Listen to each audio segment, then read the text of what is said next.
굶주림은 최고의 동기부여다. 하지만 그 굶주림이 진짜 배고픔이 아니라 욕망과 결핍의 굶주림이라면 어떨까요? 놀랍게도 월스트리트의 전설적인 인물 중 한 명이 바로 이런 배경에서 시작되었습니다. 오늘 이야기의 주인공은 월스트리트 역사상 가장 대담하고 논란 많은 억만장자 중 한 명, 스티브 코엔입니다. 부유한 동네에서 자랐지만 정작 자신의 가족은 그 풍요로움을 누리지 못했습니다. 그리고 그 결핍이 훗날 월스트리트를 뒤흔든 거대한 제국 SAC 캐피털을 탄생시킵니다. 지금부터 그가 어떻게 굶주림을 무기로 바꿔 억만장자가 되었는지 그 놀라운 이야기를 파헤쳐 보겠습니다. 스티브 코엔은 뉴욕 롱아일랜드의 그레이트 넥이라는 부유한 지역에서 자랐지만 아이러니하게도 그의 가족은 주변 이웃들에 비해 경제적으로 넉넉하지 못한 편이었죠. 1956년 여름에 태어난 코엔은 8남매 중 셋째였는데 이렇게 많은 자녀를 둔 가정의 경제적 부담은 상당했을 것입니다. 화려한 이웃들의 저택 사이 단출한 집 한 채에서 자라며 그는 일찍부터 깨달았죠.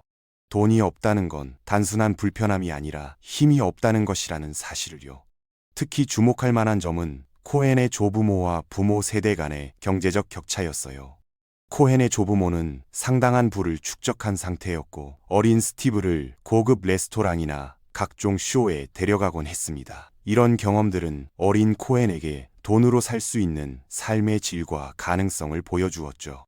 하지만 집으로 돌아오면 현실은 달랐습니다. 가족들은 상대적으로 검소한 생활을 해야 했고 이런 대조적인 경험이 코엔에게 강렬한 동기부여가 되었을 것으로 추정됩니다. 가족들은 일찍부터 스티브가 특별한 아이라는 것을 알아챘어요. 그의 어머니는 훗날 다른 형제들이 스티브를 위해 스테이크를 구워주고 특별한 대우를 해준 것을 회상했습니다. 이는 단순한 편애가 아니라 가족 모두가 스티브의 잠재력을 인정하고 그가 언젠가 큰 성공을 거둘 것이라는 믿음에서 나온 행동이었죠. 실제로 어린 시절부터 코엔은 숫자에 대한 감각이 남달랐고 복잡한 계산을 머릿속으로 빠르게 처리하는 능력을 보였다고 합니다. 그런데 코엔이 어떻게 자신의 재능을 발견하게 되었을까요? 바로 포커였습니다. 고등학생 시절부터 코엔은 포커에서 놀라운 실력을 보였어요. 포커라는 게임의 본질을 생각해보면 이것은 단순한 운의 게임이 아닙니다. 확률 계산, 심리전, 위험 관리, 그리고 불확실한 상황에서의 의사결정 능력이 모두 필요한 복합적인 게임이죠. 포커가 코엔에게 가르쳐준 것들을 자세히 살펴보겠습니다. 첫째, 확률과 통계에 대한 직관적 이해입니다. 포커에서는 자신이 가진 카드와 상대방의 행동을 바탕으로 승률을 계산해야 해요. 둘째, 감정 통제의 중요성입니다. 좋은 카드가 나와도 흥분하지 않고 나쁜 카드가 나와도 절망하지 않는 것이 중요하죠. 셋째, 손실 제한의 개념입니다. 게임에서 지고 있을 때 언제 포기할지를 아는 것은 매우 중요한 기술이거든요. 넷째, 상대방의 심리를 읽는 능력입니다. 표정, 몸짓, 배팅 패턴 등을 통해 상대의 의도를 파악하는 것이죠. 코엔은 종종 밤새워 포커를 했고 대부분의 경우 돈을 따서 돌아왔습니다. 하지만 그는 곧 포커보다 더 큰 게임이 있다는 것을 깨달았죠. 바로 주식시장이었습니다. 포커에서 배운 확률 계산과 위험 관리 능력이 금융시장에서도 통할 것이라고 직감한 것입니다.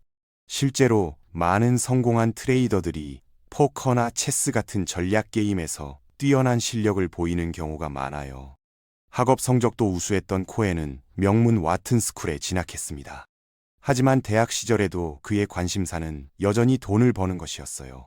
사회적으로는 다소 내성적이었던 그에게 포커는 여전히 주요한 오락이었지만 점차 더 큰 무대인 금융시장으로 관심이 옮겨갔습니다. 대학 시절 그는 이미 주식 투자를 시작했고 작은 규모지만 꾸준한 수익을 올리고 있었다고 해요. 대학 졸업 후 코엔이 첫 직장으로 선택한 곳은 그런트랜 컴퍼니라는 중개회사였습니다. 이 회사는 월스트리트의 명문 투자은행들과는 거리가 먼 다소 거친 환경의 회사였어요. 맨해튼 남부 월스트리트 근처에 위치한 이 회사는 주로 개인 투자자들에게 전화를 걸어 주식 투자를 권유하는 영업 중심의 비즈니스를 하고 있었죠. 당시 이런 회사들은 찬이샵이라고 불리기도 했는데 이는 고압적인 영업 방식과 다소 의심스러운 관행들 때문이었습니다. 하지만 코헨에게는 특별한 기회가 있었습니다. 그레이트 넥 출신의 가족 친구가 그런 틀에서 옵션 차익 거래 데스크를 새로 만들면서 코헨을 고용한 것입니다. 옵션 차익 거래는 수학적 계산이 중요한 분야였는데 처음에는 코헨의 상사도 그의 능력을 확신하지 못했어요. 당시 옵션 거래는 지금처럼 전자화되지 않았고 복잡한 계산을 빠르게 처리할 수 있는 능력이 필수였거든요. 그런데 첫 거래에서 놀라운 일이 일어났습니다. 코헨은 하루 만에 $4,000를 벌어들였는데 1978년 당시 기준으로 이는 상당한 금액이었어요. 이 성공은 우연이 아니었습니다. 코헨은 계속해서 수익을 올렸고 직관적 트레이더라는 별명을 얻게 되었죠. 동료들은 그가 마치 시장의 움직임을 예측할 수 있는 특별한 능력을 가진 것 같다고 말했습니다. 코헨의 거래 스타일을 분석해보면 흥미로운 특징들이 있어요. 그는 소위 테이프 리더라고 불렸는데 이는 전자거래 시스템이 도입되기 전 시대의 용어입니다. 당시에는 물리적인 티커 테이프에 거래 정보가 기록되었는데 코헨은 이 테이프를 읽고 시장의 흐름을 파악하는데 탁월한 능력을 보였습니다. 그는 숫자들의 패턴을 보고 시장 참가자들의 심리를 읽어낼 수 있었어요. 함께 일했던 동료들의 증언에 따르면 코헨은 시장 전체를 스캔하고 특정 주식에 대한 모든 정보를 종합한 다음 화면 앞에 앉아서 데이 트레이딩으로 큰 수익을 올리는 능력이 있었다고 합니다. 이는 타고난 재능과 함께 포커에서 기른 직관력이 결합된 결과였을 것입니다. 그의 거래 방식은 매우 빨랐고 때로는 몇 분 만에 큰 포지션을 구축하고 정리하기도 했어요. 1980년대 중반 미국 주식시장은 인수합병 붐으로 들끓고 있었습니다. 코헨은 이런 시장 환경을 최대한 활용했어요. 인수 발표나 IPO 같은 특별한 이벤트를 중심으로 포지션을 구축하여 연간 $1,000만 엄청난 수익을 올렸죠. 이는 당시 기준으로 상상하기 어려운 금액이었습니다. 그의 성공은 월스트리트에서 화제가 되었고 많은 사람들이 그의 거래 방식을 따라하려고 했어요. 하지만 포커에서 배운 교훈처럼 아무리 많은 승리를 거두어도 한 번의 큰 실수로 모든 것을 잃을 수 있다는 것이 금융시장의 현실입니다. 그리고 1987년 10월, 바로 그 시험대가 찾아왔습니다. 1987년 블랙 먼데이는 금융 역사의 길이 남을 대폭락이었어요. 다우존스 지수가 하루 만에 22% 이상 폭락했는데 이는 1929년 대공황 시작을 알린 블랙 먼데이보다도 거의 2배나 큰 하락폭이었습니다. 더욱 충격적인 것은 이 폭락이 미국에만 국한되지 않았다는 점이에요. 전 세계 주식시장이 동반 폭락했죠. 런던, 도쿄, 홍콩 등 주요 금융 중심지들이 모두 큰 타격을 받았습니다. 이런 대폭락이 일어난 배경을 살펴보면 여러 요인들이 복합적으로 작용했습니다. 레이건 행정부 시절 미국 경제는 수십 년 만에 큰 성장을 보였고 금융산업도 크게 번창했어요. 수많은 젊은이들이 월스트리트로 몰려들었고 코헨 같은 트레이더들은 엄청난 수익을 올리고 있었습니다. 하지만 이런 호황 뒤에는 여러 위험 요소들이 숨어 있었어요. 경제 성장이 둔화되기 시작했고 인플레이션은 여전히 높은 수준을 유지했습니다. 달러 강세는 수출에 압박을 가했고 주식 가치는 과도한 수준까지 올랐어요. 전체 시장의 주가 수익 비율이 20%를 넘어서면서 버블 우려가 커졌죠. 이 모든 조건들이 완벽한 폭풍을 만들어낸 것입니다. 또한 당시 새로 도입된 프로그램 매매가 폭락을 가속화시켰다는 분석도 있었어요. 그런 틀을 포함한 많은 회사들이 사실상 영업을 중단해야 할 정도로 큰 타격을 받았습니다. 코헨이 속한 그룹도 자본의 거의 절반을 잃었고 7명의 트레이더 모두 거의 파산 직전까지 갔어요. 이런 상황에서 대부분의 사람들은 공포에 휩싸이거나 절망에 빠지기 마련입니다. 많은 트레이더들이 업계를 떠났고 일부는 정신적 충격에서 회복하지 못했다고 해요. 하지만 진정한 트레이더의 자질은 바로 이런 극한 상황에서 드러납니다. 코헨은 주변의 혼란 속에서도 냉정함을 잃지 않았어요. 오히려 다른 사람들의 두려움을 기회로 활용했죠. 그는 공급과 수요의 불균형을 파악하고 어디에 매물이 몰려 있는지를 정확히 읽어냈습니다. 이것이 바로 포커에서 배운 감정 통제의 힘이었어요. 이것이 바로 정신력 관리의 중요성입니다. 시장이 패닉 상태에 빠져 있을 때 대부분의 투자자들은 감정적으로 행동해요. 하지만 코헨은 통계적 분석과 직관을 바탕으로 차분하게 대응했습니다. 그 결과 손실을 회복할 수 있었고 결국 이 대폭락에서 살아남을 수 있었어요. 이 경험은 그에게 큰 교훈을 남겼고 훗날 그의 투자 철학에 중요한 영향을 미쳤습니다. 이 경험을 통해 코헨은 중요한 깨달음을 얻었어요. 남의 밑에서 일하는 것의 한계를 느낀 그는 자신만의 헤지펀드를 설립하기로 결심했습니다. 1992년 코헨은 2,300만 달러의 자본과 9명의 직원으로 SAC 캐피털을 설립했어요. 이 중 약 1,000만 달러는 자신의 돈이었고 나머지는 동료 트레이더들과 지인들의 투자금이었습니다. 회사명 SAC는 그의 이름 스티븐 A. 코헨에서 따온 것이었어요. 코헨의 투자 전략은 복잡하고 따라하기 어려웠지만 몇 가지 핵심 원칙들이 있었습니다. 첫째, 포커에서 배운 현명한 위험 관리였어요. 그는 투자에 감정적으로 매몰되지 않았고 손실이 예상되면 과감하게 손절매를 했습니다. 많은 투자자들이 실수를 인정하고 싶지 않아서 더 큰 손실을 보는 것과는 정반대의 접근법이었죠. 둘째, 냉정하고 객관적인 위험 분석이었습니다. 당시 함께 일했던 모든 동료들의 증언에 따르면 코헨은 감정에 휘둘리지 않고 데이터와 확률을 바탕으로 의사결정을 내리는데 탁월했다고 해요. 셋째, 다양한 정보원을 활용한 종합적 분석이었습니다. 그는 애널리스트 리포트부터 시작해서 업계 전문가들의 의견, 심지어 소매점 방문을 통한 현장 조사까지 다양한 방법으로 정보를 수집했어요.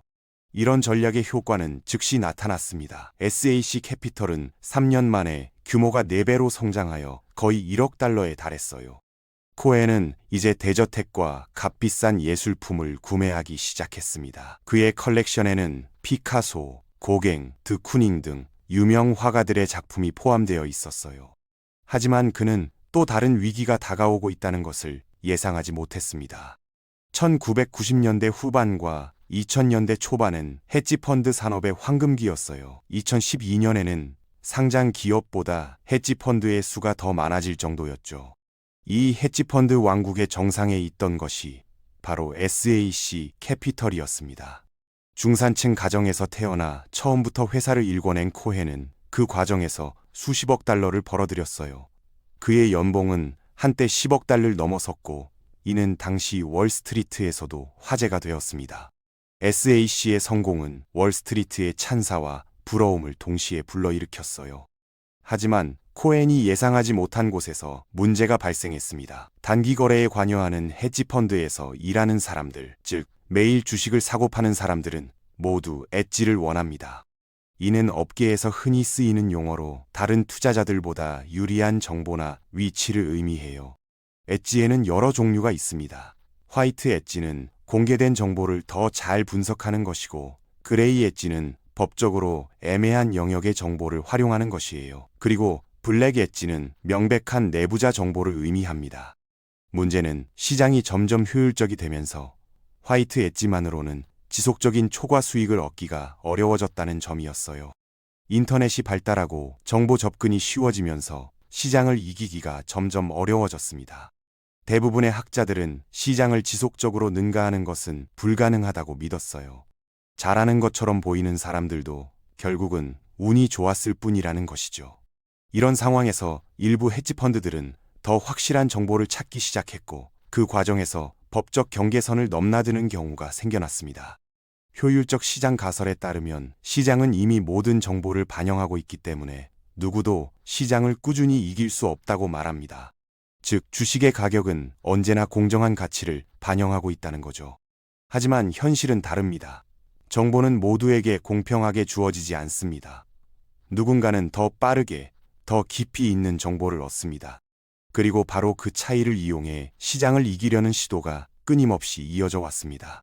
특히 일부 헤지펀드 매니저들은 이 점을 잘 알고 있습니다. 그들은 남들보다 단 1초라도 먼저 더 정확한 정보를 손에 넣는 것이 곧 우위라는 사실을 압니다. 그리고 그 과정에서 놀랍지 않게도 많은 이들이 내부자 거래라는 금단의 영역에 손을 대게 되죠. 단기 성과를 요구받는 압박이 클수록 그 유혹은 더 커질 수밖에 없습니다. 라자라트남 같은 헤지펀드 매니저는 시장을 이기는 유일한 방법이 부정행위라는 것을 깨달았어요. 2010년 갤리언 헤지펀드의 설립자였던 라자라트남은 내부자 거래로 15년 징역형을 선고받았습니다. 하지만 검찰은 곧 그가 작은 물고기일 뿐이며 잡아야 할 더 큰 상어가 있다는 것을 깨달았어요. 그리고 그 수사의 화살은 점점 SAC 캐피털을 향해 돌아오고 있었습니다. 2008년까지 SAC 캐피털은 주택 경기 침체에서 회복하면서 그해 이전보다 더 빠르게 성장했고 140억 넬의 자본을 관리하고 있었어요. 이때 포트폴리오 매니저 매튜 마토마는 알츠하이머에 대한 유망한 약물 시험을 개발 중인 두 제약회사인 일란과 와이어스에 대한 대규모 포지션을 구축하기 시작했습니다. 이 두 회사는 당시 제약업계에서 큰 주목을 받고 있었어요.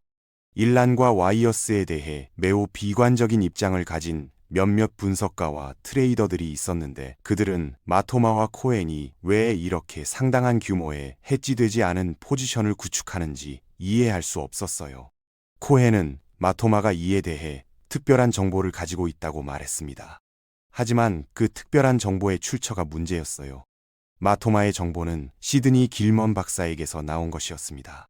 두 제약회사는 2008년 7월 28일 시카고에서 임상시험의 최종 결과를 발표할 예정이었는데 길먼 박사를 통해 마토마는 시험 결과가 실망스러울 것이라는 정보를 미리 얻었어요. 길먼 박사는 임상시험 안전성 모니터링 위원회의 일원으로 시험 결과에 대한 내부 정보에 접근할 수 있는 위치에 있었습니다.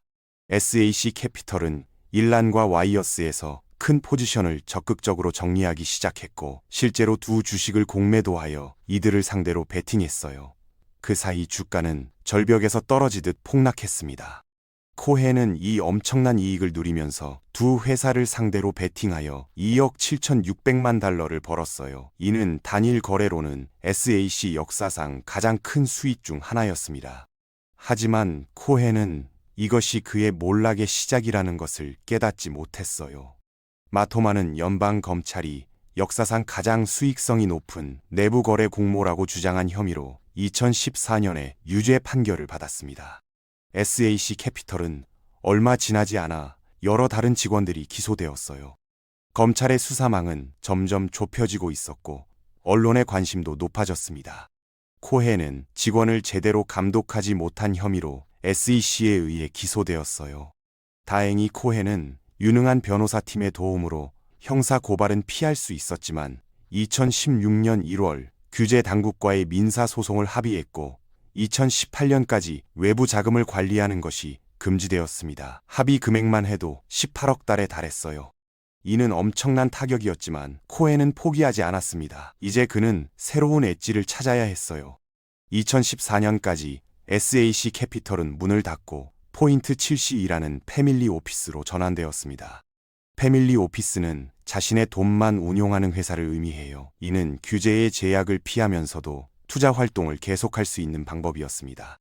다른 대기업들이 알지 못하는 상태에서 자신의 투자를 통제하고 현금 흐름을 관리할 수 있는 능력은 매우 중요합니다. 이것이 점점 더 많은 부유한 사람들이 패밀리 오피스를 시작하는 이유라고 생각돼요. 본질적으로 코헨은 자신의 돈으로만 운영되는 헤지펀드를 갖게 된 것입니다. 하지만 규모의 경제 면에서는 분명한 한계가 있었어요. 그는 또한 이전 직원들이 운영하는 다른 헤지펀드에 지분을 투자할 수 있다는 것을 깨달았어요. 대부분의 수익은 내부자 거래로 가능했던 블랙 엣지 없이도 2020년에 47%를 벌어들인 멜빈 캐피털에 대한 투자에서 나왔습니다. 게이브 플로킨이 운영하는 멜빈 캐피털은 당시 월스트리트에서 가장 주목받는 헤지펀드 중 하나였어요.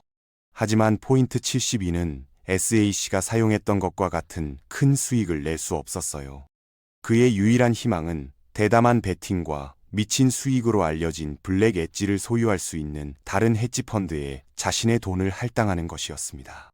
이는 어찌 보면 아이러니한 상황이었어요. 한때 월스트리트의 왕이었던 코헨이 이제는 다른 사람들의 실력에 의존해야 하는 처지가 된 것이죠. 게이브 플로키는 SAC의 슈퍼스타 포트폴리오 매니저였어요. 플로키는 정말 강력한 주식 선택 능력을 가진 것 같았습니다. 그는 장기간 운용 경험을 쌓았고 2006년부터 SAC와 포인트 7에 있었어요. 게이브 플로키는 지난 몇 년 동안 꾸준히 시장보다 우수한 성과를 거두었고 이는 과거의 스티브 코헨을 연상시켰습니다. 코헨은 플로킨에게 상당한 기대를 걸고 있었어요. 하지만 코헨이나 플로킨은 레딧의 아마추어 트레이더 그룹이 그들을 필요로 할 것이라고 예상하지 못했습니다. 헤지펀드들은 부유한 투자자들을 위해 수십억 달러를 관리하며 성장하고 있었어요. 이러한 성장의 최전선에 있던 것은 소규모 펀드를 매년 거의 2배씩 성장시켜 500억 달러 규모의 제국으로 만든 스티브 코헨이었습니다. 하지만 소셜미디어의 힘을 과소평가했던 것이 큰 실수였어요. 그의 비밀 무기였던 내부자 거래가 당국에 의해 해체된 후 스티브 코헨은 돈을 벌기 위한 새로운 방법을 생각해야 했어요. 포인트 72와 공동으로 설립한 새 회사는 제자들이 시작한 다른 헤지펀드에 자금을 할당한 후 높은 수익을 내기 시작했습니다. 하지만 이런 간접 투자 방식은 직접 운용할 때만큼의 통제력을 제공하지는 못했어요. 포인트 72는 과거의 영광을 어느 정도 되찾았지만 코헨의 새로운 성공은 곧 2021년 1월 가장 예상치 못한 사람들의 도전에 직면하게 될 것이었습니다. 2021년 2월까지 게임스톱 공개 주식의 약 140%가 공매도되어 있었어요. 공매도된 주식이 너무 많아서 공매도 스퀴즈가 발생할 수 있었고 게임스톱 같은 주식의 급격한 변동으로 주식시장 전체가 큰 혼란에 빠질 수 있었습니다.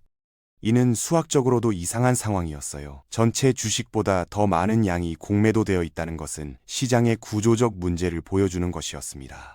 게임스톱은 비디오 게임을 판매하고 하드웨어를 구매할 수 있는 소매업체였어요. 이 게임스톱이 2021년 1월 말까지 열광적인 개인 트레이더들에 의해 급등한 것은 우리가 반드시 이야기해야 할 사건입니다. 레딧의 월스트리트 배치라는 커뮤니티에서 시작된 이 움직임은 전통적인 금융 이론을 완전히 뒤엎는 사건이었어요. 멜빈 캐피털은 투자금의 절반 이상, 무려 53%를 잃으며 생존을 위해 고군분투하고 있었습니다. 이때 스티브 코헨은 시타델과 손을 잡고 멜빈 캐피털을 구제하기 위해 27억 5천만 달러를 긴급 투자합니다. 하지만 결과는 냉혹했죠. 두 헤지펀드 모두 이 사건으로 막대한 손실을 입었습니다. 그것은 단순한 투자 실패가 아니라 헤지펀드 업계 전체를 뒤흔든 사건이었습니다. 이 충격은 업계 전반에 경종을 울렸습니다. 포인트 72 역시 과거의 엣지를 잃어가고 있었죠. 코헨은 새로운 돌파구를 찾기 위해 벤처 캐피털과 퀀트 전략으로 눈을 돌렸습니다. 새로운 알파를 찾아 나선 그의 행보는 집요했지만 그와 동시에 규제 당국의 감시와 대중의 비판은 점점 거세져만 갔습니다. 결국 코헨은 본질적으로 적극적인 투자자의 자리에서 한 발 물러서게 됩니다. 그는 이제 열정을 따르라는 철학을 이야기합니다. 돈만이 전부가 아니라는 깨달음이었죠. 진정한 성공은 오로지 자신이 사랑하는 일을 열정적으로 해내는 데서 나온다는 믿음. 그 신념을 증명하듯 코헨은 새로운 무대, 뉴욕 매치 인수라는 전혀 다른 도전에 나섭니다. 이렇게 스티브 코헨의 이야기는 가난한 환경에서 시작해 월스트리트의 정점에 오르고 다시 추락과 재기를 거듭한 한 인간의 서사입니다. 그의 삶은 현대 금융의 축소판이자 재능과 야망, 그리고 위험한 선택이 만들어낸 드라마 그 자체였죠. 그 여정은 우리에게 묻습니다. 성공이란 과연 무엇일까? 돈을 버는 능력일까? 아니면 그 돈을 어떻게 쓰는가에 있을까? 코헨의 인생이 전하는 메시지는 어쩌면 단순합니다. 진정한 성공이란 열정을 잃지 않는 것, 그리고 그 열정을 통해 세상에 의미 있는 흔적을 남기는 것일지도 모릅니다.